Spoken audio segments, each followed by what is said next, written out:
Boy-Nadi, c'est dans le nord du pays, exactement à 10 km de Matam.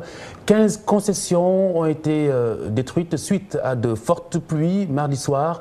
Les populations attendent sous les eaux la perche des autorités. Les eaux de pluie toujours qui paralysent les activités sur les allées du Centenaire, comme vous pouvez le voir sur ces images. Les commerces ont baissé rideau, les automobilistes pataugent en voiture.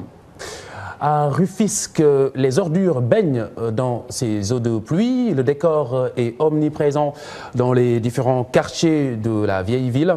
Mar Dieng et Fat Dieng y ont effectué un tour. Regardez.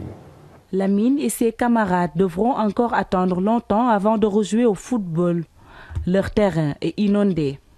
Nous voulons que les sapeurs-pompiers nous aident. Ici, nous sommes très fatigués. Nous n'avons plus un terrain. Les enfants viennent ici pour se baigner, mais c'est très dangereux pour eux.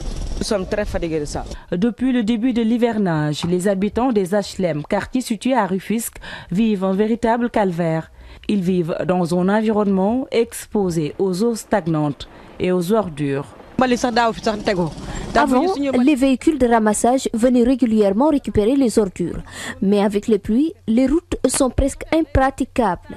Notre quartier était propre, mais avec les problèmes d'assainissement, notre cité est très sale.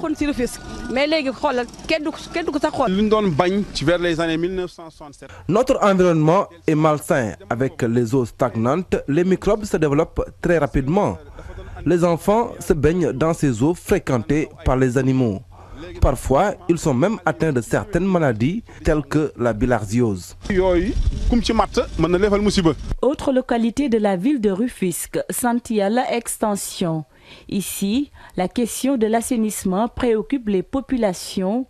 Les habitants font des pieds et des mains pour se débarrasser de leurs ordures. D'habitude, on a un véhicule de ramassage qui entrait dans la zone, mais avec cette pluie, le véhicule ne peut plus accéder.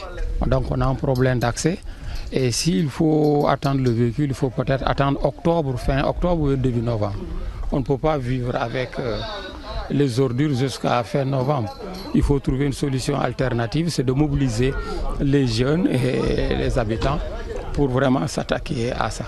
Il y a une partie qu'on pourra brûler, d'autres il faut enterrer.